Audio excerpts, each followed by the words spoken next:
In the name of the Father, and of the Son, and of the Holy Spirit, amen. You know, one of the most beautiful titles of Mary that we find in the Litany of Loretto is Queen of Peace. You know, when we hear the word peace, we usually associate it with peace in the world, and we really do hope and pray that there be peace in our world today. We can also associate it with inner peace, peace of mind and heart. And we certainly need that peace. However, on this, the fourth day of our Novena to our Blessed Mother, I would like to direct your attention to peace in our family life. I'd like to direct your attention to how to express your love for the members of your family. You know, during this pandemic, we have pretty much been confined to our home. I have a married friend who now works at home, and he's there all the time. And he says that he's finding himself becoming more and more impatient with his wife and children. You know, children are not able to go to school, so they have to do all their schoolwork at home. Another friend of mine, the mother of 3 school children, middle school kids, says that she's finding it very difficult to monitor her kids as it were. What I'm saying is, if we ever needed to be patient with our loved ones, it's now. Come on, let's face it. Only too often, something that a loved one says or does annoys us. It could be the way they habitually clear their throat, the way they're always late for something, the way they eat their food too slowly or too quickly, the way they do their hair, or the way or what type of clothes they wear, the particular way they laugh or giggle, their tendency to leave dirty cups in the sink. You get the idea. The list goes on and on. You know what? None of these things are really important, but they bother us, don't they?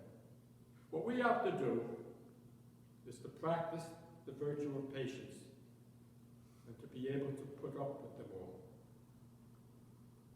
In a beautiful episode of Family Circus, the comic strip Family Circus, a husband and wife are in bed. He's snoring like mad. She's awake and can't sleep because of the snoring.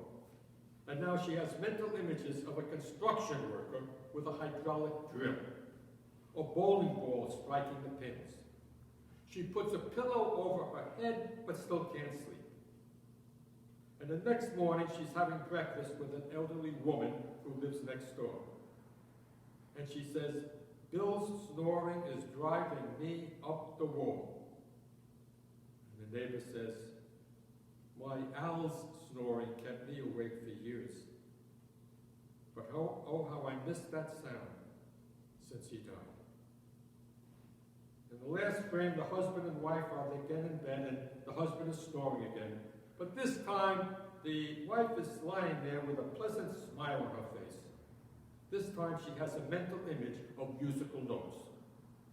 In other words, her husband's snoring is now like music to her ears. You know, folks, every day now, we hear how many people have died as a result of the pandemic.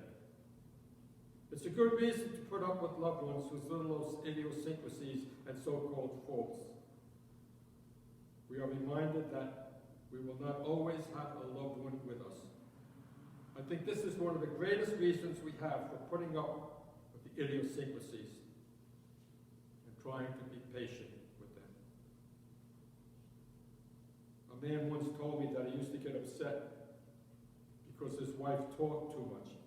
He said he always felt like saying to her, "Would you just keep quiet for a little while?" But his wife died in an automobile accident. And he said that he would do anything to hear his wife's voice again. I have another friend whose husband died many years ago. But she still keeps his greeting on the answering machine. And she listens to it every day. During this novena, let's thank Jesus and our Blessed Mother for the gift of our loved ones. Let us ask them to help us to be patient with them during these difficult times of enclosure. O Mary conceived without sin, pray for us who have recourse